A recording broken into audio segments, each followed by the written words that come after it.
Hello दोस्तों। पिछली video में हमने बेसिक पढ़ा था रिकर्सन का कि रिकर्सन होता कैसे है और कैसे वर्क करता है। तो आज हम 3 क्वेश्चन करेंगे रिकर्सन के ऊपर। तो पहला क्वेश्चन है फैक्टोरियल ऑफ अ नंबर का। तो हम क्वेश्चन क्वेश्चन का लॉजिक भी समझेंगे और कोड भी करेंगे साथ साथ। तो पहला क्वेश्चन है फैक्टोरियल ऑफ अ नंबर, यानी किसी नंबर का फैक्टोरियल। दूसरा क्वेश्चन है पावर ऑफ अ नंबर, यानी किसी नंबर की पावर निकालनी है हमें रिकर्सन के थ्रू। और तीसरा क्वेश्चन है कि नंबर ऑफ डिजिट्स, यानी किसी नंबर में कितने डिजिट्स हैं। फॉर एग्जांपल अगर मैं बात करूँ 1 2 3, तो इसमें टोटल तीन डिजिट्स हैं, 1 2 1 3। जैसे 1 2 3 4 है तो इसमें 4 डिजिट्स हैं। तो ऐसा ही क्वेश्चन है नंबर ऑफ डिजिट्स का। तो ये तीनों हम करेंगे रिकर्सन से। तो पहला क्वेश्चन देखते हैं। पहला क्वेश्चन है फैक्टोरियल ऑफ अ नंबर। तो फैक्टोरियल ऑफ अ नंबर क्या होता है? जैसे सपोज 5 फैक्टोरियल है, तो इसका मतलब आप 5 इंटू 4 इंटू 3 इंटू 2 इंटू 1, यानी कि 5 से छोटे हर एक नंबर से उसकी मल्टीप्लाई करनी है 1 तक। तो मतलब जनरलाइज एन फैक्टोरियल होता है n into n minus one into n minus two, so on 1 तक। तो रिकर्सन के थ्रू कैसे करेंगे हम? हमने क्या पढ़ा था पिछली वीडियो में कि रिकर्सन में पहला स्टेप होता है कि हमें एज्यूम करना पड़ता है। एज्यूम करना पड़ता है कि जो हमारा फंक्शन होगा वो किसी छोटे केस के लिए चलेगा। तो अगर मैं बात करूँ, ये मेरा फंक्शन है फैक्टोरियल का, ठीक। तो अगर मैं किसी एन के लिए एन फैक्टोरियल कैलकुलेट कर रहा हूँ, तो मैं ये अज्यूम करके चलूंगा कि ये मेरा जो फंक्शन है ये किसी छोटे एन माइनस वन के लिए चलेगा। मतलब अगर मैं बोलूँ कि मेरे को 5 फैक्टोरियल निकालना है, 5 फैक्टोरियल मतलब मेरे को निकालना है 5 इंटू 4 इंटू 3 इंटू 2 इंटू 1 निकालना है। तो मैं ये मान के चल रहा हूँ कि जो मेरा फंक्शन है वो 4 फैक्टोरियल के लिए चलेगा, यानी कि 4 फैक्टोरियल के लिए मेरे को आंसर देगा 4 इंटू 3 इंटू 2 इंटू 1, ठीक। तो अब अगर ये 4 फैक्टोरियल के लिए चल रहा है, तो ये 5 फैक्टोरियल के लिए कैसे चलेगा? तो हम 5 फैक्टोरियल को ऐसे मान सकते हैं कि हमारा जो फंक्शन था 5 के लिए, अगर मैं उसे ऐसे कहूँ कि तो पहले 5 की मल्टीप्लाई कर दे और फिर 4 पे कॉल कर दिया। ये मैं ये मान के चल रहा हूँ जो ये 4 वाला है ये क्या करेगा, मेरे को 4 फैक्टोरियल रिटर्न करके देगा। 4 फैक्टोरियल के आगे अगर मैं 5 की मल्टीप्लाई कर दूँ तो ये 5 फैक्टोरियल हो जाएगा। और मैं यहाँ से रिटर्न करवा दूँ जो ये वैल्यू है, यानी कि 5 इंटू फैक्टोरियल ऑफ 4। तो यही तो मेरा आंसर होगा। तो मैं क्या कह रहा हूँ, मैं ये बोल रहा हूँ कि जो मेरा किसी फैक्टोरियल किसी एन नंबर के लिए मेरा फैक्टोरियल निकालने का जो फंक्शन है, उसको मैं ऐसे बोल सकता हूँ कि तुम रिटर्न करा दो n into factorial of n minus one. मैं यहाँ पे ये एज्यूम कर रहा हूँ कि जो मेरा एफ एन माइनस वन है ये मेरे को एन माइनस वन का फैक्टोरियल दे देगा। ये रिकर्सन का स्टेप होता है। रिकर्सन में आपको एज्यूम करना पड़ता है कि छोटे के लिए चलेगा। अब इंपॉर्टेंट चीज़ आती है बेस केस के लिए सोचना, कि बेस केस के लिए हम कैसे सोचेंगे। अब सोचते हैं इसको। सपोज मेरे पे है एन इक्वल टू 3, तो एन इक्वल टू 3 मतलब फैक्टोरियल ऑफ 3। फैक्टोरियल ऑफ 3 क्या कर रहा है, ये बोलेगा कि तुम्हें को रिटर्न कर दे 3 इंटू फैक्टोरियल ऑफ 2, ठीक। अब ये फैक्टोरियल ऑफ 2 आगे कॉल लगाएगा, ये बोलेगा तुम्हें को रिटर्न कर दे 2 इंटू फैक्टोरियल ऑफ 1। अब फैक्टोरियल ऑफ 1 एक बेस केस है, क्योंकि फैक्टोरियल ऑफ 1 हमें पता है 1 होता है। तो मैं अगर बेस केस लगा दूं कि जहां पे एन 1 आए वहां पे मैं रिटर्न कर दूं 1, तो क्या होगा, जहां पे एन 1 आ रहा है यानी कि फंक्शन में 1 आ रहा है, तो यहाँ पे मैं रिटर्न कर दूं 1। यानी जब ये कॉल लगाएगा, ये लगाएगा कि एन इक्वल टू 1 पे कॉल लगाएगा, तो ये रिटर्न करके देगा मेरे को 1। तो जो फैक्टोरियल ऑफ 2 आ गया वो आएगा 2 इंटू 1। ऐसे ही फैक्टोरियल ऑफ 3 क्या है, 3 into factorial of 2। Factorial of 2 क्या आ रहा है, 2 इंटू 1। तो इस तरीके से मेरा जो फंक्शन है पूरा काम कर लेगा। तो मेरे को एक बेस केस लगाना पड़ेगा बस यहाँ पे, कि अगर एन मेरा 1 है तो मैं रिटर्न कर दूं 1, ठीक। इसका कोड देखते हैं एक बार, कोड कैसे करेंगे इसको।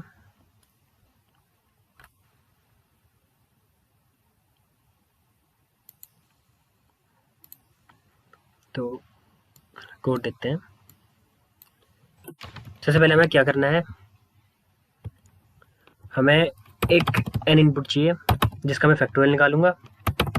इसको इनपुट लेते हैं, इंट एन बनाया, उसको इनपुट ले लिया। अब मैं एक फैक्टोरियल फंक्शन को कॉल कर रहा हूँ, सी आउट कर रहा हूँ मैं एक फैक्टोरियल फंक्शन को, फैक्टोरियल फंक्शन को जो एक n लेता है। ये फैक्टोरियल फंक्शन क्या करेगा, ये फंक्शन मुझे फैक्टोरियल निकाल के देगा इस n का। अब इस फैक्टोरियल फंक्शन का कोड लिखते हैं। ये फैक्टोरियल फंक्शन काम कैसे करेगा, देखो ये एक इंटीजर रिटर्न करेगा जो फैक्टोरियल होगा, जो मेरा n का फैक्टोरियल होगा ये इसको रिटर्न करेगा। फैक्टोरियल ये ले रहा है एक n। हमने क्या सोचा था कि अगर n 1 होगा तो मैं रिटर्न कर दूंगा 1। अच्छा, नहीं तो मुझे क्या करना है, मेरे को रिटर्न करना है n into factorial of n minus 1।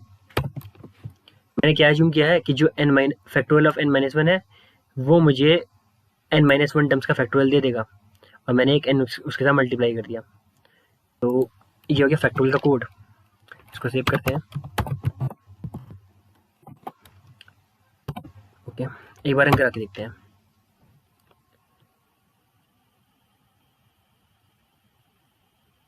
मैंने इसको इनपुट दिया 4, आंसर है 24।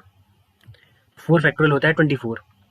अब ये वर्क कैसे किया, देखो एक बार फिर से समझते हैं इसको, ये वर्क कैसे किया। देखो ये भी देखते हैं, मैंने n दिया इसको 4, n4 दिया, यहाँ क्या हुआ n4 रिसीव हुआ, n1 था नहीं। ये रिटर्न क्या करेगा मेरे को, ये रिटर्न करेगा 4 इंटू फैक्टोरियल ऑफ, फैक्टोरियल को मैं बोल रहा हूँ n माइनस 1 यानी कि 3। ठीक, ये 4 इंटू 3 रिटर्न करेगा। अब इसने फैक्टोरियल 3 पे कॉल लगाई, फैक्टोरियल 3 क्या करेगा, फिर से फंक्शन के अंदर जाएगा, देखेगा n इक्वल टू 1 है, नहीं, ये क्या रिटर्न करेगा 3 इंटू फैक्टोरियल ऑफ 2। ऐसे ही आगे कॉल लगाएगा, ये लगाएगा 2 into factorial of 1। Factorial of 1 यानी कि जब इस फंक्शन पे n इक्वल टू 1 आया तो ये क्या करेगा, ये रिटर्न कर देगा 1। यानी कि ये जब कॉल लगी तो कॉल लग के, जब ये कॉल लगी फैक्टोरियल ऑफ 1 वाली, तो इसको आंसर में रिसीव हुआ 1। तो फैक्टोरियल ऑफ 2 क्या आ गया, 2 इंटू 1। ये 2 इंटू 1 कहाँ आएगा, यहाँ। फैक्टोरियल ऑफ 3 क्या हो गया, 3 into factorial of 2, factorial of 2 है 2 इंटू 1। ऐसे ही फैक्टोरियल ऑफ 3 क्या आ गया, 3 इंटू 2 इंटू 1। ऐसे ही फैक्टोरियल ऑफ 4 क्या आ गया, 4 इंटू फैक्टोरियल ऑफ 3 यानी कि 3 इंटू 2 इंटू 1। तो इस तरीके से हमने रिकर्सिवली इस क्वेश्चन को किया है, फैक्टोरियल वाले क्वेश्चन को। तो हमारी अप्रोच क्या थी, अप्रोच हमारी सिंपल थी। हमने सबसे पहले एज्यूम किया था कि जो हमारा फैक्टोरियल वाला फंक्शन है वो किसी छोटे के टेस्ट केस के, वो किसी छोटे केस के लिए चल जाएगा, यानी कि n माइनस 1 के लिए चल जाएगा। उसके बाद हमने बेस केस सोचा था कि बेस केस क्या होगा।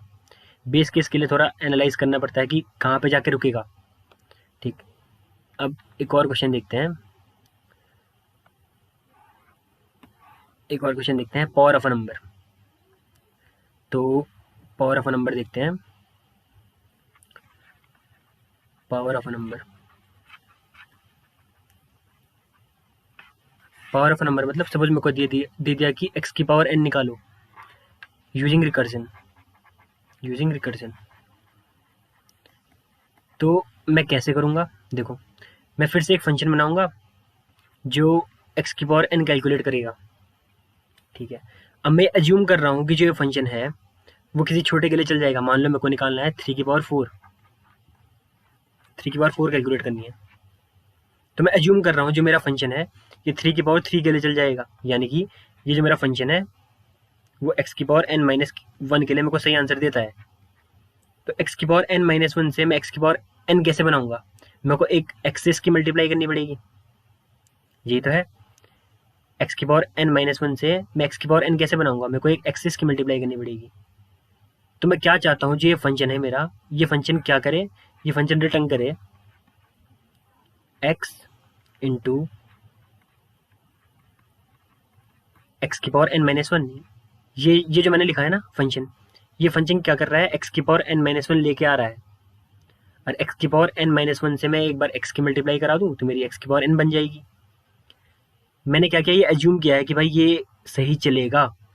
रिकर्सन में हमें एज्यूम करना पड़ता है कि भाई ये सही चलेगा, ये सही चल रहा होगा। जब ये सही चलेगा तो उसके बाद x की पावर n माइनस 1 की जब मल्टीप्लाई x से होगी तो मेरी x की पावर n बन जाएगी। ठीक, पहले स्टेप हमने किया, हमने एज्यूम किया कि ये चलेगा। एज्यूम करके मैंने अपना आंसर बनाया। एज्यूम करके मैंने आंसर कैसे बनाया, ये x की पावर n माइनस 1 देगा, मैं एक बार x की मल्टीप्लाई करूंगा तो मेरी x की पावर n बन जाएगी। ये मैंने एज्यूम कर लिया। अब बेस केस सोचना है। बेस केस कैसे सोचेंगे, देखो 3 की पावर 4 निकालना था हमें, 3 की पावर 4 निकालना था हमें। 3 की पावर 4 वर्क कैसे करेगा, देखो x बराबर 3 है, n बराबर 4 है। 3 की पावर 4 निकालना है, मैंने क्या बोला, 3 इंटू 3 की पावर 3 लेके आ जाओ। मैंने इसको बोला तो 3 इंटू 3 की पावर 2 लेके आ जा। इसको मैंने बोला तू 3 इंटू 3 की पावर 1 लेके आ जा। देखो जब पावर 1 हो रही है, जब पावर 1 हो रही है, ये x है, ये n है, ये पावर है ना, जब पावर 1 हो रही है तो मेरा आंसर क्या होगा, x ही होगा। मतलब x की पावर n है, जब n 1 है तो मेरा आंसर 1 होगा ना, क्योंकि ये x की पावर n है। जब n 1 है तो ये हो जाएगा x की पावर 1 यानी कि x। तो जब n 1 है तो मेरा आंसर 3 होना चाहिए, यानी कि जब n इक्वस टू 1 होगा तो मैं क्या रिटर्न करूंगा, x रिटर्न करूंगा। जब इस पर कॉल लगेगी तो ये रिटर्न करके क्या देगा, मेरे को 3 देगा, यानी x देगा। तो 3 की पावर 2 क्या आ रहा है, 3 इंटू 3, 3 की पावर 2 आ रहा है 3 इंटू 3। तो 3 की पावर 3 क्या बना, 3 इंटू 3 इंटू 3। ऐसे 3 की पावर 4 क्या बनेगा, ये 3 है और 3 इंटू 3 इंटू 3 है, यानी कि 3 की पावर 4। तो ले दे के कहानी ये है कि जो मेरा फंक्शन है पावर का, अगर मैं इसको पावर बोलूँ, पावर का जो मेरा फंक्शन है एक्स की पावर n के लिए, उसमें क्या है, अगर मेरे पे n 1 आ रहा है तो मैं रिटर्न कर दूंगा x। नहीं तो मैं क्या करूंगा, मैं रिटर्न करूंगा x की पावर x इंटू एक्स की पावर, यानी कि पावर ऑफ x की पावर n माइनस 1। अगर मेरा n 1 आएगा तो मैं x रिटर्न कर दूंगा, नहीं तो मैं क्या रिटर्न करूंगा, x into power of x की पावर n माइनस 1। इसको भी कोड करते हैं एक बार, आओ इसको एक बार कोड कर लेते हैं तो थोड़ा क्लियर हो जाएगा। इसको हटा देते हैं पूरा, इसको थोड़ा हटा देते हैं, ठीक, देखते हैं। तो मैंने क्या करना है, मैंने दो चीज़ें लेनी है, एक x और एक n। मेरे को x की पावर n कैलकुलेट करना है, तो मैं क्या बोलूँगा, मैं बोलूँगा कि पावर फंक्शन तू क्या कर, तू x की पावर n ला के दे दे, तो मैं तुझको प्रिंट कर दूंगा। तो x की पावर n ला के दे दे, मैं तुझको प्रिंट कर रहा हूँ। पावर फंक्शन मतलब क्या करेगा, एक इंटीजर वैल्यू रिटर्न करेगा। ये पावर फंक्शन ये क्या कर रहा है, ये x ले रहा है और एक n ले रहा है। इसको बोला जा रहा है कि तू x की पावर n रिटर्न कर। हमने क्या सोचा था कि अगर n 1 होगा तो मैं रिटर्न कर दूंगा x। अब ये तो बेस केस, वैसे यहाँ पे जो बेस केस है वो तो बहुत ऑब्वियस है। ऑब्वियस कैसे, मेरे को एक्स की पावर 1 चाहिए, एन मतलब जब n 1 है तो मैं एक्स रिटर्न कर रहा हूँ। देखो मेरे को सपोज 2 की पावर 1 चाहिए, तो 2 की पावर 1 क्या होगा, 2 ही तो होगा। अगर 9 की पावर 1 चाहिए तो आंसर 9 ही तो होगा, तो वही तो मैं रिटर्न कर रहा हूँ। एक्स की पावर अगर 1 है तो मैं एक्स रिटर्न कर रहा हूँ, ठीक। ये बेस केस तो बहुत ऑब्वियस था, लेकिन थोड़ा हमने इसको देखा कि कैसे आ रहा है, क्योंकि हमें सोचना तो पड़ेगा ही, और यहाँ पे नहीं, यहाँ पे ज़्यादा सोचना नहीं पड़ा, लेकिन और जगह हमें सोचना पड़ेगा, ठीक है। अब एक्स की पावर n चाहिए हमें, अगर n 1 नहीं था तो मुझे क्या करना है, रिटर्न करना है x into power of x की पावर n माइनस 1। ये क्या करेगा, ये मेरे को x की पावर n माइनस 1 दे देगा, और एक बार मैं उसकी मल्टीप्लाई x से करा दूंगा, ठीक। इसको भी सेव करके एक बार रंग करा के देखते हैं, ठीक। मुझे क्या करना है, सपोज मेरे को निकालना है 3 की पावर 4, 3 की पावर 4, 3 की पावर 4 आती है 81, तो ये सही आंसर आ रहा है यहाँ पे, 3 की पावर 4 81 आपको दिख रहा होगा, ठीक। तो ये कहानी थी रिकर्सन की। रिकर्सन में हम अप्रोच कैसे करते हैं क्वेश्चन को। अभी तो ये सिंपल क्वेश्चंस थे कि हमने एक पावर का कर दिया, और कि पावर कैसे निकालते हैं हमने, मतलब तरीका देखा कि अब पहले हम एज्यूम कैसे करते हैं, फिर हमें बेस केस के लिए कैसे सोचना पड़ता है।